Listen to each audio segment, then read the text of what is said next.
देखिए बच्चों, आज हम लोग जो है कक्षा 6 में पूर्वाभ्यास का जो है दूसरा प्रश्न पढ़ेंगे। पहले प्रश्न में रोमन अंक था। रोमन अंक में हमने आपको बताया रोमन अंक को कैसे लिखा जाता है। जैसे कोई संख्या है उसको हमने रोमन अंक में कैसे लिखा, इसके बारे में अगले वीडियो में हमने बताया था। और अब हमें जो ये बताना है कि क्रम को ध्यानपूर्वक देखिए और अगली 3 संख्याएं लिखिए। ये हमें क्रम पहचानना है और क्रम को पहचान करके आगे की 3 संख्याओं को लिखना है। जैसे यहाँ पर हमने प्रश्न लिख भी दिया है, क्रम को ध्यानपूर्वक देखिए तथा अगली 3 संख्याएं लिखिए। जैसे हम मान लेते हैं एक प्रश्न हम बना देते हैं, जैसे ये लिखा है 5 है, फिर 10 है, फिर 15 है, फिर डॉट डॉट है। ये संख्या आपको यहाँ पर एक भरनी है और दूसरी संख्या यहाँ पर भरनी है, फिर तीसरी संख्या यहाँ पर भरनी है। तो ध्यान से देखें, हम जो दूसरी संख्या में से पहली संख्या को घटा दें, दूसरी संख्या में से पहली संख्या को घटाएं तो देखिए 10 और माइनस क्या है 5, अर्थात क्या दिया 5। तो जो हमारा ये अंतर आया है वह अंतिम वाली संख्या में ऐड कर देंगे। तो 5 इसमें आप जोड़ देंगे तो क्या हो जाएगा, 15 में 5 जोड़ने पर क्या आता है बाबू 20, और 20 में 5 जोड़ देते हैं तो क्या जाता है 25, और 25 में आप 5 जोड़ देंगे तो क्या जाएगा 30। तो ये तो केवल सिंपल संख्या है, छोटी संख्याएं थी, आपने आसानी से इनको कर लिया। अगर थोड़ी बड़ी संख्याएं हो तो थोड़ा सा आपको दिक्कत होगी, लेकिन आप दिक्कत महसूस ना करें क्योंकि आपको जो घटाना अच्छी तरह से आता है। और एक अंक हम और आपको प्रश्न दे रहे हैं, जैसे मान लीजिए कि 3, 5, 6, यानी ये 356 है, या आप कहें कि 6356 है। ये जो है 6456 हो गया, ये जो है 6556 हो गया, और आगे जो है 3 संख्याएं हमें लिखनी है तो क्या हम लिखेंगे इसके बारे में हम बात करेंगे आपसे। ये 6356 है, ये 6456 है। तो हम ये जो बड़ी संख्या ये बढ़ रही है, अर्थात इस संख्या में से इसको घटा लेते हैं तो 6456 में से 6356 को हम घटाएंगे तो ये 0, ये 1 और ये करेंगे, यानी 100 आया है। तो आगे वाली जो संख्या अंतिम है इसमें आप 100 ऐड कर दीजिए, यानी 100 को जोड़ना है। तो जब 100 इसमें ऐड करेंगे तो ये जो 100 ऐड करेंगे बाबू तो क्या हो जाएगा 6656 हो गया, यानी यहाँ पर आप 6656 लिख देंगे। फिर इसमें आप 100 ऐड कर दीजिए, तो यहाँ ऐड करके दिखाना नहीं है, ये रफली आप करेंगे। 6056 हो गया, फिर इसमें जो है 6756 लिख देंगे, यहाँ पर 100 जोड़ देंगे 6856 हो जाएगा। आप क्रम पहचानिए और उसके बाद ये हमने आपको मेथड बताया, इस मेथड का उपयोग करके आप आगे की जो है 3 संख्या लिखनी हो या 5 संख्याएं लिखनी हो या 2 संख्या लिखनी हो या 1 संख्या लिखनी हो, आप आराम से लिख सकते हैं। आप इनका जो है बड़ी बात अध्ययन करेंगे और आपको जितने भी प्रश्न दिए जाएंगे उन प्रश्नों का आप हल निकालेंगे अपने से। अब हम पढ़ते थोड़ी सी बात यह है कि छोटी संख्या और बड़ी संख्या के बारे में। जैसे छोटी संख्या क्या होती है, सबसे छोटी संख्या और सबसे बड़ी संख्या। देखिएगा, प्राकृतिक संख्या की बात अगर हम करें तो सबसे छोटी प्राकृतिक संख्या ये जो है सबसे छोटी प्राकृतिक संख्या, सबसे छोटी प्राकृतिक संख्या 1 है और सबसे छोटी पूर्ण संख्या 0 होती है। ध्यान देने की बात है, ये 0 पूर्ण संख्या है और 1 क्या है प्राकृतिक संख्या है।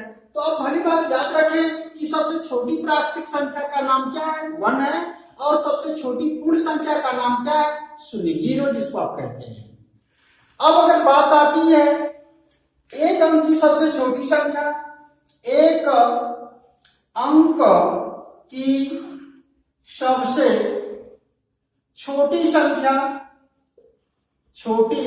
संख्या, तो आप जो एक बताते हैं। अगर ये अंक जो 2 कर दिया जाए, यानी 2 अंकों की, एक अंक की थी, अब ये जो है क्या हो गई, 2 अंकों की,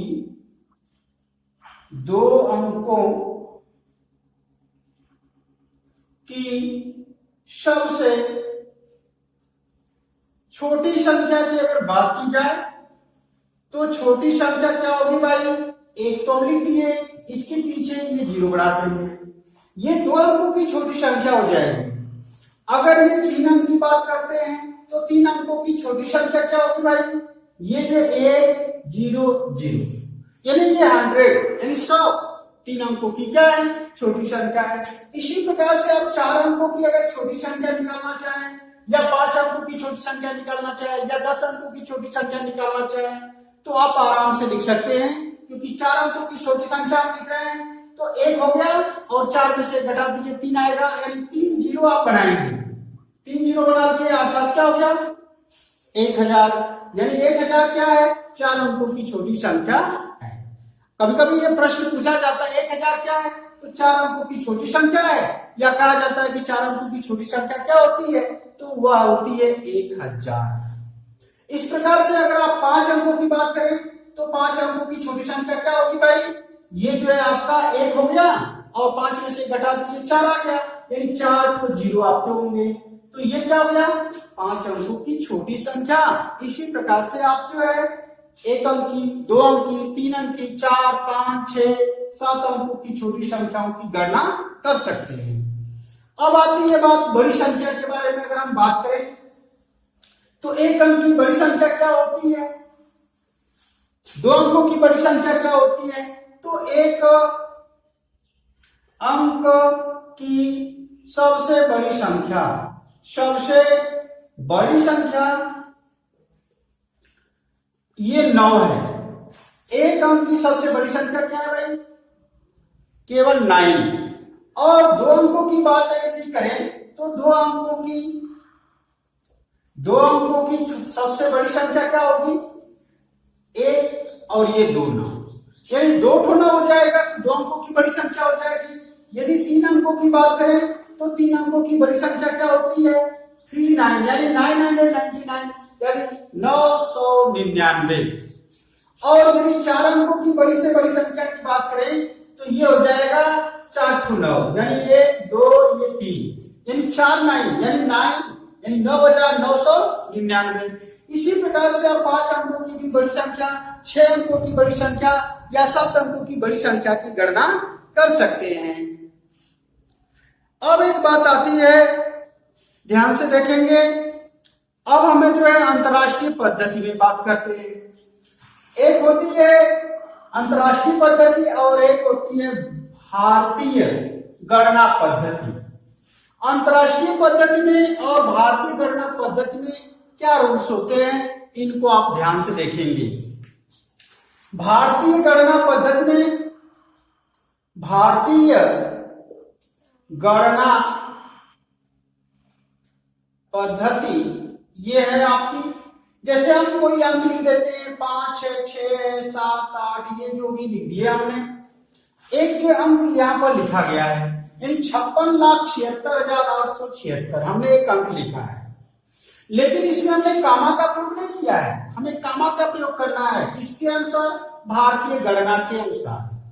भारतीय गणना पद्धति के अनुसार हम जब इसमें कामा लगाएंगे तो ये जो है 56,76,876 का भारतीय गणना पद्धति में मान अगर हम लिखें तो ये जो है आपका हो जाएगा 56, ये जो है 76,876 जो हम लिख रहे हैं, तो इधर से पहले ध्यान से देखिए, दाहिना हमारा हाथ है, दाहिनी तरफ से 3 अंक गिने, 1 2 ये 3 कमा लगा देंगे, फिर इसके बाद पहले 3, फिर उसके बाद 2 2 पर 1 ये 2, फिर कामा लगा दिए 1 2। अब इसके आगे कोई अंक नहीं है तो हमें कामा लगाने की आवश्यकता नहीं है। इस प्रकार से हम भारतीय गणना पद्धति के अनुसार कामा का प्रयोग करेंगे। लेकिन अंतरराष्ट्रीय गणना पद्धति, अंतरराष्ट्रीय गणना पद्धति के अनुसार यदि कॉमा हम लगाएं तो ध्यान से देखेंगे ये 56, 76, 876 है, तो इसमें हम तीन तीन स्थानों पर क्रम से गिनेंगे 1 2 3, ये 3 आ गया, कॉमा लगा दिए, फिर 1 2 3, फिर कॉमा लगा दिए। तो इस प्रकार से कॉमा का प्रयोग जो है अंतरराष्ट्रीय गणना पद्धति के अनुसार करते हैं, और ऐसे जो है भारतीय गणना पद्धति, इसमें जो है पहले 3 जो अंक पर लगाते हैं, फिर 2 2 पर लगाते हैं। लेकिन अंतरराष्ट्रीय गणना पद्धति में हम जो है कॉमा का प्रयोग जो है 3 3 अंतराल, यानी 3 अंक के बाद एक कॉमा, फिर 3 अंक के बाद एक कॉमा। अगर 2 अंक बचे तब तो कोई बात ही नहीं है, 3 अंक है तब भी कोई बात नहीं है। अगर चौथा अंक है तो उसके आगे कॉमा लगा देंगे, और एक ही अंक बचा तो छोड़ देते हैं, और कुछ करना नहीं है। ध्यान से देखेंगे, हम जो है भारतीय गणना पद्धति के अनुसार अंकों के तो नाम पढ़ लेते हैं। जैसे हमने यहाँ पर पढ़ा है 56,76,876, ये तो हम पढ़ लेते हैं, लेकिन अंतरराष्ट्रीय गणना पद्धति के अनुसार हमें पढ़ने में थोड़ी सी असुविधा होती है। तो असुविधा को हमें दूर करना है। असुविधा को कैसे दूर किया जा सकता है, आइए उसके बारे में हम अध्ययन करें। तो हमें जो पढ़ने के लिए अंतरराष्ट्रीय गणना पद्धति में ध्यान से देखना होगा। ये जो हमने कॉलम बना दिया, ये होता है आपका इकाई। इकाई में 3 कॉलम होंगे। फिर ये होता है हजार,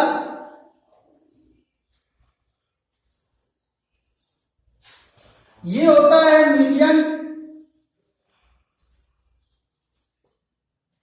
ये होता है बिलियन। ध्यान से देखेंगे, ये इकाई है, हजार है, मिलियन है, बिलियन है। जैसे हम लिखते हैं इसी को है, ध्यान से देखेंगे, ये आपका 6 है, 7 है, 8 है, 6 है, 7 है, 6 है, और क्या है, 5 है। तो हम पढ़ेंगे क्या इसको भाई, कैसे पढ़ेंगे ये जानना हमें है।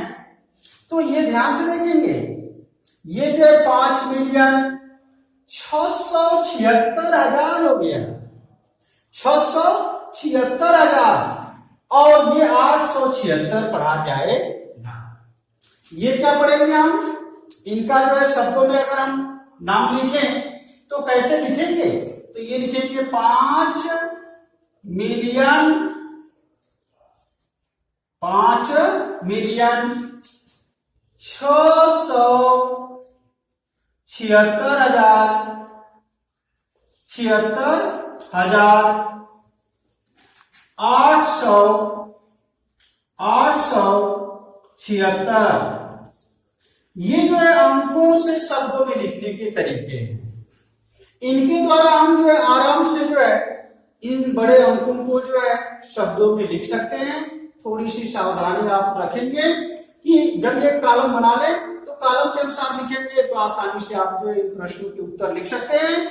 निम्न प्रश्नों को अंकों में लिखना है, जैसे 703 मिलियन लिखना है, तो 703 मिलियन, तो इसमें भी 3 ही कॉलम है। ध्यान देने की बात है, यहाँ पर जो है आपके 3 कॉलम है मिलियन में, यहाँ पर जो है जैसे 703 मिलियन लिखना है, ध्यान देंगे।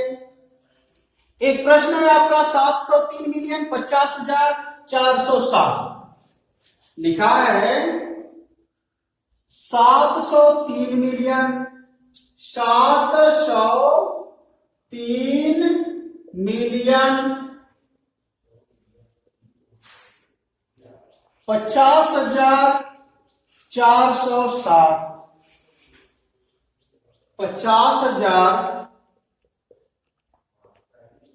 50,407, ये जो है अंक में हमें लिखना है। अंक में लिखना है तो ध्यान से देखेंगे, 703 मिलियन के कॉलम में 703 लिख दीजिए, 703 हो गया। 50,000 है, इसमें 50,000 लिखना है तो 50, 50,000 हो गया। 407 है तो 407, ये हो गया। ये कॉलम खाली तो यहाँ पर जीरो आप भर देंगे, तो ये हो गया 703 मिलियन 50,407। यानी कि किसी भी जो है अंतरराष्ट्रीय गणना पद्धति के अनुसार कोई शब्द में लिखा हो अंक, तो उसको अंकों में लिखा जा सकता है, और इस माध्यम से हम जो उसको किस में लिख सकते हैं, शब्दों में। अगर अंक में है तो शब्द में लिख दिए, और यदि शब्द में दिया है तो हम किस में लिख देंगे, अंक में। यानी शब्दों से अंकों में और अंकों से शब्दों में लिखने की अंतरराष्ट्रीय पद्धति यही है। आरोही अवरोही क्रम आप जानते ही हैं। आरोही अवरोही मतलब एक बार हम आपको एडवाइजरी दे देते हैं, ये आपको बता देते हैं कि आरोही क्रम क्या है। आरोही, आरोही, अवरोही, अवरोही, दो क्रम हैं। एक है आरोही और एक है अवरोही। आरोही मतलब होता है बढ़ते क्रम, बढ़ते क्रम। जैसे जैसे एक के बाद दो के बाद तीन के बाद चार, ये बढ़ रहा है, यानी ये आरोही क्रम में है। और यहीं पर ये अवरोही मतलब घटते क्रम, घटते क्रम, घटते क्रम का। जैसे मान लीजिए है, जैसे मान लीजिए 5 है, 3 है, 2 है, 1, ये क्या है, घटता हुआ क्रम है। ये हम घट रहे हैं तो ये क्रम घटने का है, और ये क्रम किसका है, बढ़ने का है। तो अर्थात बढ़ने के क्रम को आरोही और घटने के क्रम को अवरोही कहते हैं। अब जो है कल हमको जो है क्रम से ये दूसरे प्रश्न से 6वें प्रश्न तक आप हल करेंगे विधिवत, और 6वें प्रश्न को हल करने के बाद जो है आपको हम 7वां प्रश्न अगले वीडियो में बताएंगे और आप उसको हल करेंगे।